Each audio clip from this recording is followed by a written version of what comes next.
Hello, Pirates and Eagles. My name's Abby Bradbury.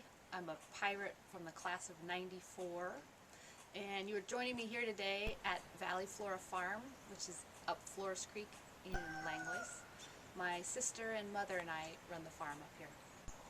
I'm going to take you on a walk through the orchard and introduce you to the food of the month for January, which is apples. Let's head out to the orchard. So we're out in the orchard now. We have apples, pears, and plums, well, I guess, and cherries, and some Asian pears also growing out here. But most of the trees are apples, because that's what I love the most. So all the apples in the orchard I grafted, and we then planted almost 11 years ago. It was in the winter of 2010. So this tree is almost 11 years old, and the same age as my son. This is Pippin, and he is actually named after an apple. A pippin is a really specific thing in apples. It means a tree that has grown from a seed and creates a good fruit that you want to eat. Because a lot of apple seeds will make apples that you don't want to eat. But once in a while there's a sweet one. So I think of it as a good thing that comes from chance. So each row of this orchard has actually multiple varieties in it. Probably 50 varieties in this small space. And the reason we do that is multiple reasons, really. One is that our main market is through a farm stand at the farm, and we don't want to have a whole bunch of apples ready all at one time because we don't have enough customers to buy them all at once. So we like to have a succession of fruit that starts to ripen at the end of August, and then we have new apples every couple weeks all the way until December and really through the whole spring also. So we grow everything on our farm with organic methods, and in the orchard that means we don't spray them with anything. We actually don't add anything to them. The first couple of years we watered them to get their roots established, but now that they're 11 years old and basically mature, we don't even water them anymore. We choose not to use any chemicals in any of our farming because we want to produce the healthiest product for people to eat, and we want to make sure we're being kind to the earth that grows the food for us. The apples you're getting today are seconds, which means they're not the very best apple, but they might have a blemish or a little wormhole, and that is just a natural result of growing food without chemicals. You're going to end up with more that aren't absolutely perfect, but they're completely usable. You just have to cut out the bad spot. So these trees right here, there's 6 big ones right now. These grow Gold Rush apples, and it has become my favorite apple on the farm. It's a really late ripening apple. I didn't harvest them until early December, but you put them in the fridge and they are crispy and sweet and delicious all the way until June, so very long lasting. So apples, of course, are ripe at certain times of the year. A lot of them are ripe in October and more in the fall. Since your food of the month is in January, the apples that we have available are apples that last in storage.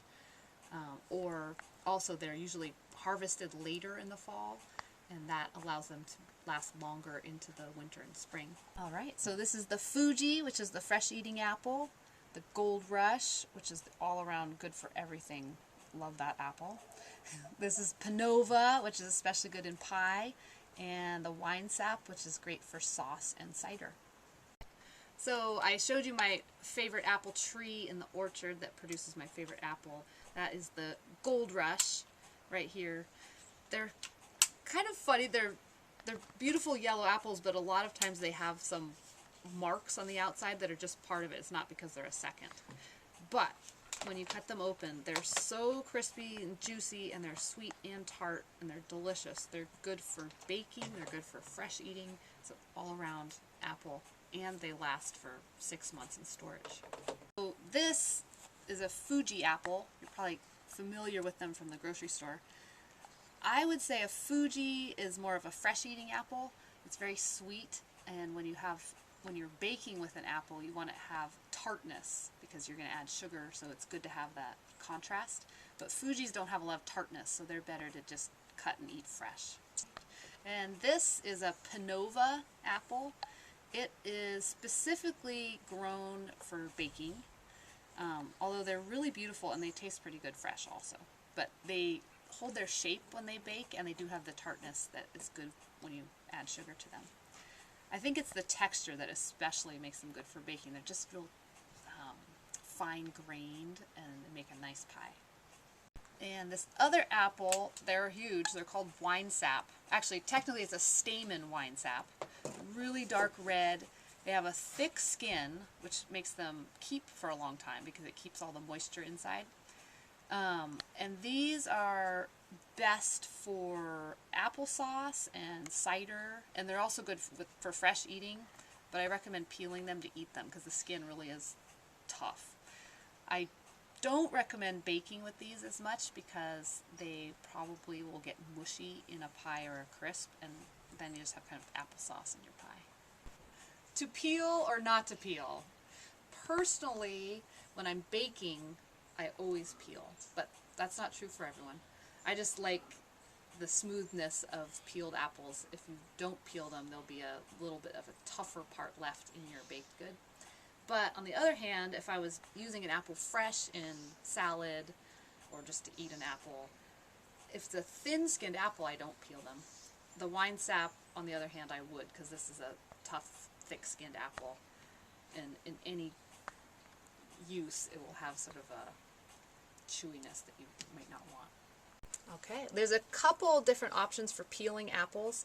If you're doing a lot of them on a large scale, this is a good choice. It's a peeler and a corer, and it also slices them.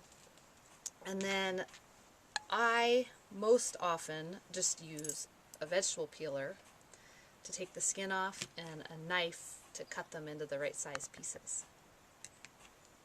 So this is an example of something that would put this in the second pile. It just has some skin blemishes and a little crack there. But you'll see once I peel this off, it's only skin deep and there's nothing wrong with it inside.